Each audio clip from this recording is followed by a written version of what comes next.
지금 일본에서 쌀값이 끝을 모르고 치솟자 일본 정부가 발칵 뒤집혔습니다. 현재 일본 시민들은 하루 한 끼의 쌀밥조차 사치가 돼버린 시대라며 분통을 터뜨렸고 결국 울며 겨자 먹기로 보리 섞은 잡곡밥을 해먹거나 차라리 밥 대신 저렴한 빵으로 끼니를 때우고 있다고 합니다. 그러자 일본 정부에서는 급한 대로 30만 톤의 한국 쌀을 수입한다고 발표했는데 이는 관련 통계가 집계된 이후 약 40년 만에 기록된 역대 최대 물량이라고 합니다. 이런 와중에 일본 농업 관계자들은 한국 쌀이 수입되면 일본 농업은 끝장난다며 들고 일어나며 일본 정부를 향한 거센 대규모 시위를 전국 곳곳에서 벌이고 있습니다. 그런데 아이러니하게도 이 모든 논란의 중심엔 한국의 치밀하고도 냉혹한 전략에서 비롯됐다는 사실을 알고 계셨나요? 수면 아래에서 철저히 감춰졌던 이 계획은 지금껏 단 한 번도 공개된 적 없는 한국의 비밀 전략 시나리오였다고 합니다. 도대체 지금 한국과 일본에서는 물밑에서 무슨 일이 벌어지고 있는 걸까요? 그 이야기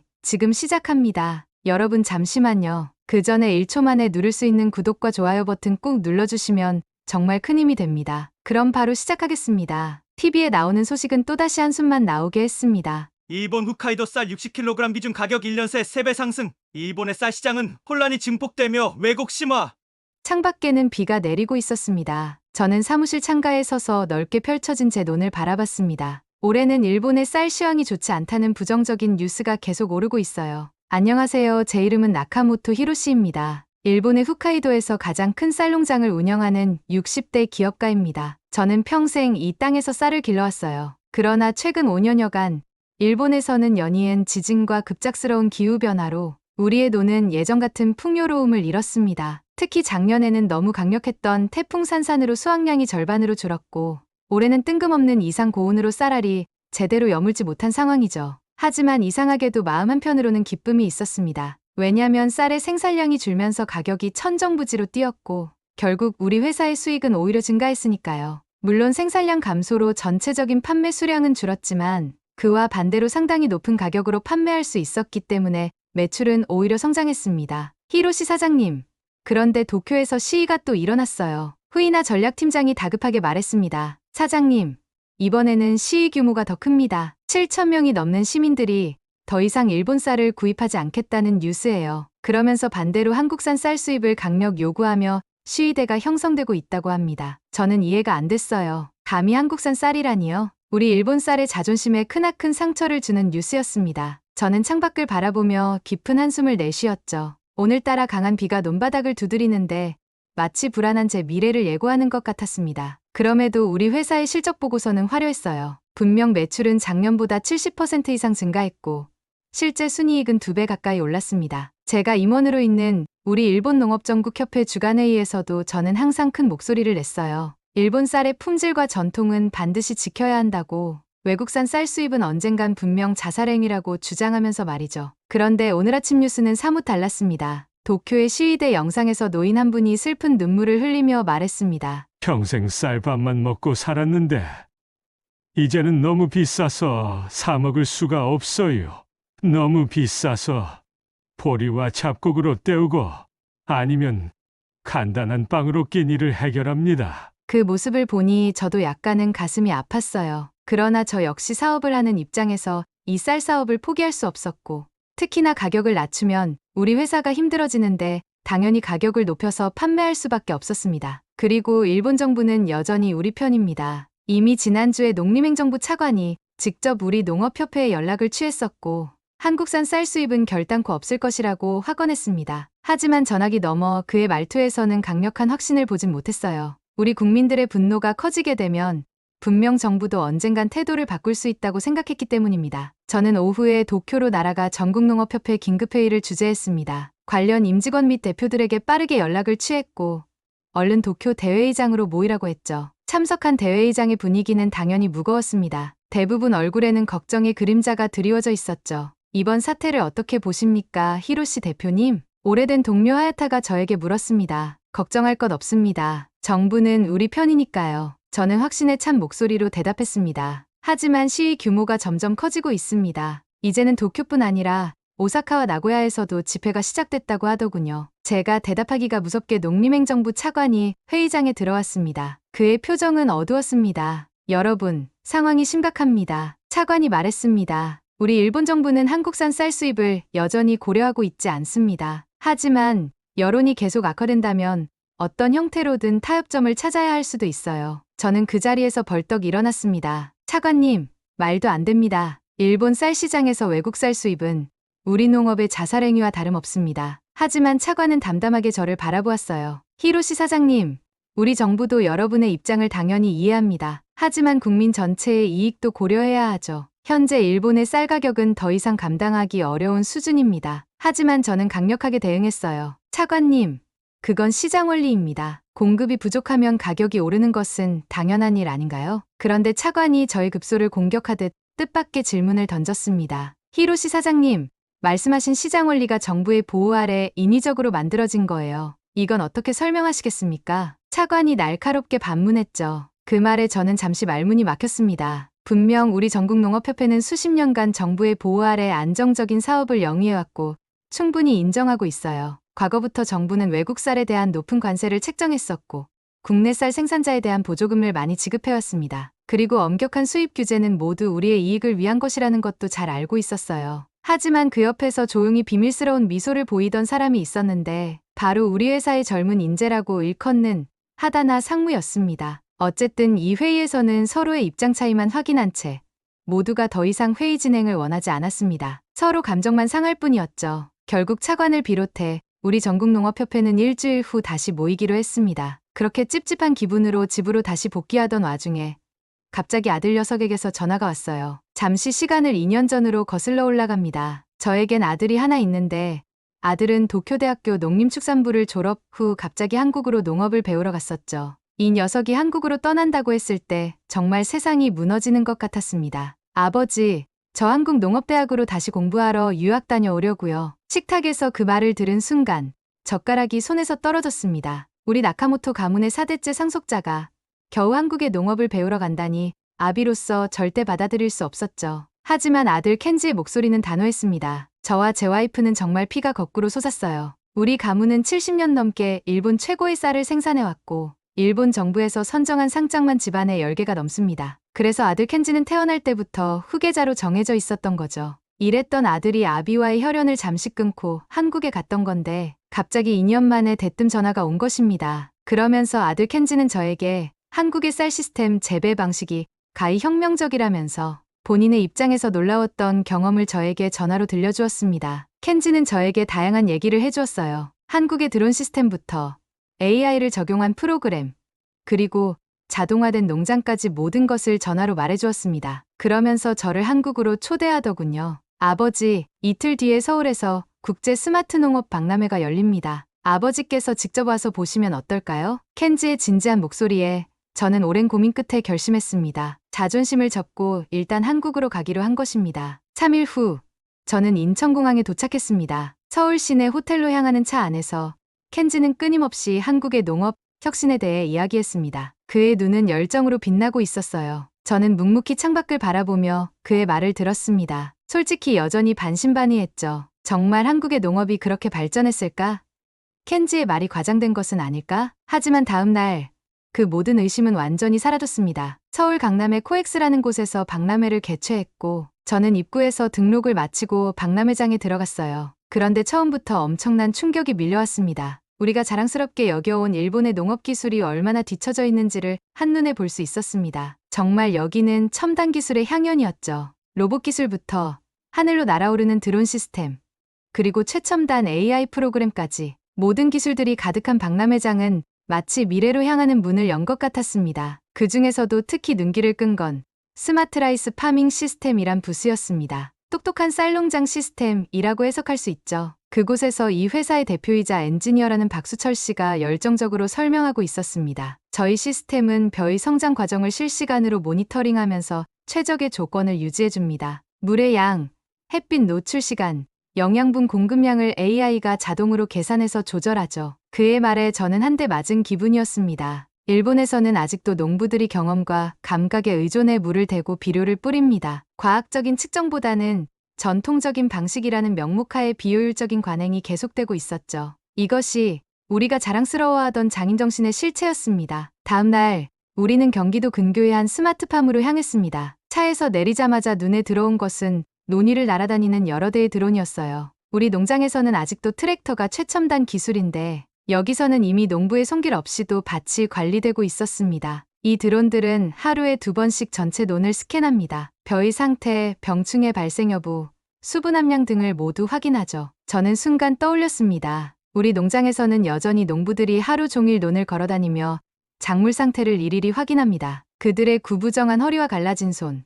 그것을 우리는 장인의 손길이라 미화했지만 사실은 시대에 뒤처진 비효율적인 시스템의 희생자들이었습니다. 일본은 항상 장인정신이라는 이름으로 모든 것을 포장하지만 사실은 상당히 비효율적이고 비합리적인 시스템인 것이에요. 농업이든 그 어떤 분야에서든 비슷합니다. 박람회 안에 있는 부스 중에서 가장 큰 규모였던 관제실 시스템은 더 충격적이었어요. 커다란 스크린 여러 개의 각 논이 상태가 실시간으로 표시되고 있었습니다. 온도와 습도, 그리고 토양 상태와 작물 성장률까지 모든 것이 숫자와 그래프로 정리되어 있었죠. 이 시스템은 기후 변화에도 상당히 능동적으로 대응합니다. 갑작스러운 폭우나 가뭄이 예상될 때가 있습니다. 그럴 땐 자동으로 배수 시스템을 가동하거나 물 공급량을 조절하죠. 관제실 부스의 최철우 대표가 얘기하는 말 한마디에 저는 듣고만 있었습니다. 사실 우리 일본 농장에서는 기상 변화에 속수무책입니다. 불과 작년만 해도 예상치 못한 폭우로 대부분 논이 침수되어 수확량이 40% 감소했었어요. 일본의 농부들은 밤새 논두렁을 보강하고 배수로를 파느라 지쳐갔지만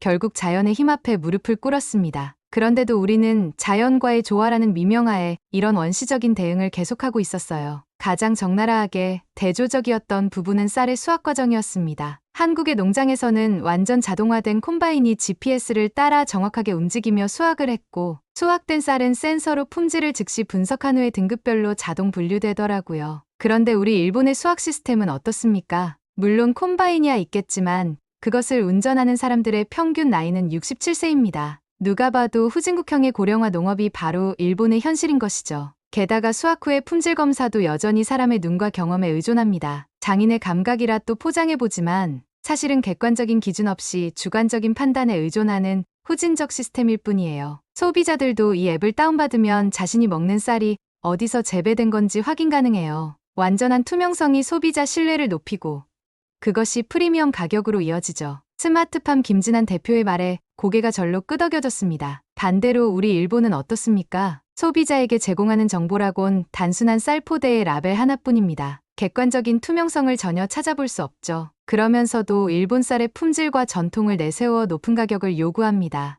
이것이 과연 정당한 것인지 여기서 새삼 깨닫게 되었어요. 아들 켄지는 갑자기 노트북을 펼쳐 자신이 작성 중인 논문을 보여줬습니다. 눈앞에서 본 한국과 일본의 수치적인 차이는 더욱 잔인했어요. 생산 비용 기준으로 한국은 일본의 60% 수준, 노동력 투입 기준으로 한국은 일본의 30% 수준, 단위 면적당 생산량 기준으로 한국이 일본보다 70% 이상 우위. 마지막으로 뼈를 때리는 문장이 하나 있었습니다. 기후 변화에 따른 생산량 변동성은 한국이 단지 5% 수준. 이에 반해 일본은 무려 65%의 변동성 확인. 이 모든 수치가 말해주는 것은 하나였습니다. 일본의 쌀농업은 붕괴 직전에 있다는 사실을 말해준 것이에요. 우리가 그토록 자랑스러워하던 천년의 전통은 사실 혁신을 거부하는 핑계에 불과했습니다. 호텔 방에 돌아와 창밖을 바라보며 씁쓸하게 생각했습니다. 실제로는 구시대적인 방식에 매달려 있는 우리 일본이 단지 고집과 자존심으로 변화를 거부하며 그것을 전통이라는 이름으로 포장해왔을 뿐입니다. 일본으로 돌아가면 당분간 이런 첨단 농업 시스템을 보기 힘들겠다는 생각에 아쉬움이 들었습니다. 그런데 아들의 초대로 마지못해 온 여행이 제 인생의 전환점이 될 줄은 정말 예상하지 못했어요. 켄지의 휴대폰이 울렸고 그의 표정이 순식간에 굳어졌습니다. 아내가 긴급한 소식을 전해왔습니다. 켄지는 서둘러 휴대폰으로 일본 뉴스를 확인했습니다. 화면에는 우리 나카모토 농업의 젊은 하다나 상무가 생방송 뉴스에 출연해 충격적인 폭로를 하고 있었어요. 하다나는 일본의 쌀농업이 정부와 대형 농업회사들의 카르텔에 의해 좌우되고 있다고 주장했습니다. 농업협회와 정부 간의 비밀회의 내용, 보조금 분배의 불공정성, 그리고 가장 충격적인 사실은 나카모토 농업이 그 중심에 있다는 폭로였습니다. 그는 제가 농업협회 내에서 가장 강경하게 외국산 쌀 수입을 반대해온 인물이라 폭로하며 국민들의 이익보다 자신의 회사 이익만을 우선시했다고 비난했습니다. 말문이 막혔습니다.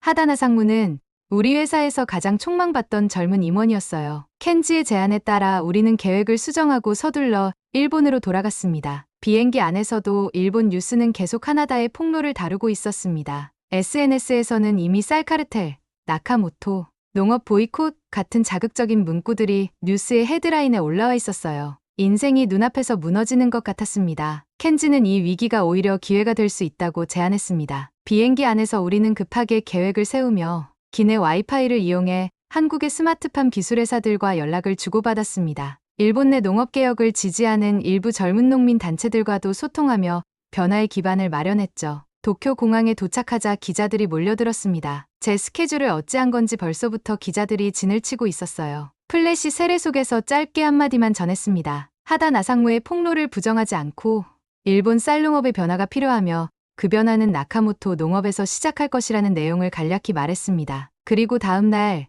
우리는 기자회견을 열어 나카모토 농업의 완전한 개혁을 선언했어요. 한국의 스마트팜 기술 도입과 투명한 생산, 그리고 효율적인 유통 시스템을 구축하겠다고 했습니다. 추가로 기술 개발을 원하는 소규모 농가들과 허물 없이 공유하는 열린 농업 프로그램을 추진한다는 내용도 덧붙였죠. 그럼에도 기자들은 의심을 품으며 무차별적인 질문들을 쏟아냈고 아들 켄지는 당황하면서도 행동으로 증명하겠다는 결연한 의지를 보였습니다. 하지만 전국농업협회에서 긴급회의가 소집됐고 예상대로 대부분의 임원들은 우리를 배신자 취급했어요. 과거의 동료들뿐 아니라 오랜 시간 알고 지내온 친구들 역시 분노를 쏟아냈습니다. 그들의 얼굴에는 경멸과 조롱이 가득했지만 저와 아들은 이미 결심을 굳혔어요. 이미 세상은 변하고 있었고 결국 우리도 변하지 않으면 일본의 쌀농업 자체가 위험에 처할 것이라고 설명했습니다. 하지만 대부분은 여전히 귀를 막았죠. 그날 이후 뉴웨이브 농업이라는 새로운 법인을 설립했습니다. 켄지가 회사 대표를 맡았고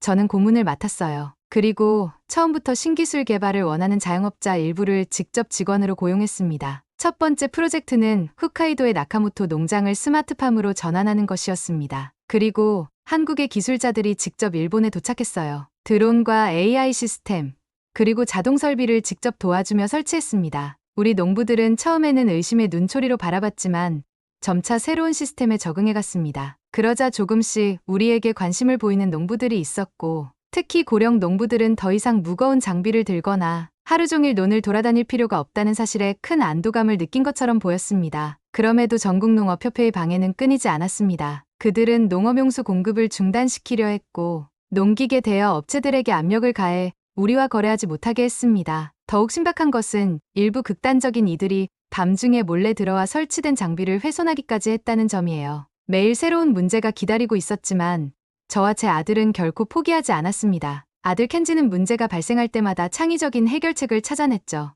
농업용수 공급이 중단되자 빗물 저장 시스템을 구축했고 농기계 대여가 어려워지자 한국에서 중고 장비를 직접 구입해 들여왔습니다. 그렇게 각고의 노력 끝에 첫 수확 결과가 확인됐는데 정말 놀라웠습니다. 기존 대비 생산량이 약 35% 증가했고 쌀의 품질도 상당히 향상되었어요. 무엇보다 운영을 하는 생산 비용이 43% 감소했습니다. 그러자 이 소식은 언론을 통해 빠르게 퍼졌고 일부 몇몇 농부들과 대표들이 우리 농장을 견학하기 시작했죠. 그들은 새로운 기술에 놀라움을 표하며 자신들의 농장에도 적용하고 싶다고 말했습니다. 켄지의 제안으로 오픈 농업 시스템이 본격적으로 시작됐어요. 개발한 시스템을 각 농가의 규모와 상황에 맞게 최적화하여 제공하고 비용은 최소한으로 받되 생산량 증가분의 일부를 공유하는 방식이었습니다. 처음에는 7개의 작은 농가만 참여했지만 그들의 성공 사례가 알려지면서 참여하는 농가와 기업들은 점차 늘어났습니다. 6개월 만에 홋카이도 전역의 40개의 농가와 기업이 우리 시스템을 도입했습니다. 그러자 예상치 못하게 농수산행정부에서 공문이 내려왔어요. 그들은 오픈 농업에 관심을 보이고 있다면서 일본 정부 차원의 지원 가능성과 협업을 타진하고 싶다는 내용을 보내왔습니다. 불과 6개월 전만 해도 우리는 농업업계의 배신자였는데 이렇게 빠른 성공이 결국 가장 좋은 설득수단이었던 것이에요. 그해 가을, 우리 농장은 역대 최고의 수확량을 기록했습니다. 더 놀라운 것은 쌀의 품질이었어요. 전문가들의 맛 테스트에서 우리의 스마트팜 쌀은 전통 방식으로 재배된 모든 지역의 쌀보다 압도적으로 높은 평가를 받았습니다. 수확 축하 행사에서 이것은 기술의 승리가 아닌 전통과 혁신의 조화라는 외부 찬사가 끊이질 않았죠. 저는 어느 순간 확실히 느꼈습니다. 세상을 바꾸는 일은 거대한 물결이 아니라 단 한 사람의 진심 어린 외침과 작은 실천에서 비롯된다는 것을요. 처음엔 그토록 증오했던 한국 출장이었고 한국을 폄하했던 제가 이렇게 큰 의미로 이어질 줄은 꿈에도 몰랐습니다. 현재 저는 일본 농업의 새로운 시대를 여는 기나긴 여정 앞에 와 있습니다. 짧지만 강렬했던 한국에서의 그 경험, 그리고 이를 일본 상황에 맞춰 도입해보려는 첫 발걸음이에요. 그 시작이 다름 아닌 과거엔 관심조차 없던 한국 박람회였다고 생각하면 참 아이러니하고 놀라울 따름입니다. 우리가 찾던 답은 늘 눈앞에 있지는 않더라고요. 저에게 그것은 바로 한국행이라는 선택이었습니다. 여러분, 오늘 소개한 이야기는 어떠셨나요? 저는 히로시라는 한 일본인의 시선을 통해 평범해 보였던 한국쌀과 그 생산 시스템이 가져온 놀라운 가치를 다시 한번 느낄 수 있었습니다. 히로시에겐 그저 폄하했던 한국이었지만 결국 한국박람회에서의 그 체험은 그의 삶을 송두리째 바꾸는 중요한 전환점이 되었습니다. 한국의 쌀은 단순한 식재료가 아니었습니다. 그 속엔 첨단 기술의 결정체, 장인정신의 깊이, 그리고 더 나은 미래를 향한 비전이 담겨 있었죠. 때론 익숙한 일상이 우리의 생각을 송두리째 바꿔놓기도 합니다. 히로시에겐 그것이 바로 한국쌀이었고, 그 깨달음은 그로 하여금 가족, 공동체, 나아가 일본 농업 전체를 다시 바라보게 만들었습니다. 저는 이렇게 믿습니다. 진짜 변화는 거창한 슬로건이나 정책이 아니라 한 그릇의 따뜻한 밥처럼 작고 소중한 경험에서 비롯될 수 있다고 말이죠. 한국의 쌀은 놀라울 만큼 풍미가 깊고 그 품질은 이미 세계적으로도 인정받고 있습니다. 그리고 그 가치를 그대로 받아들이고자 했던 일본인의 용기, 그것이 바로 미래를 움직이는 출발점이 아니었을까요? 오늘의 이야기 여기서 마칩니다. 감동이야였습니다. 항상 함께해 주시는 구독자 여러분, 여러분의 가정에 평안과 기쁨이 가득하길 진심으로 기원합니다. 영상 끝까지 함께해 주셔서 정말 감사드립니다. 내일은 더 따뜻한 이야기로 찾아뵐게요. 감사합니다.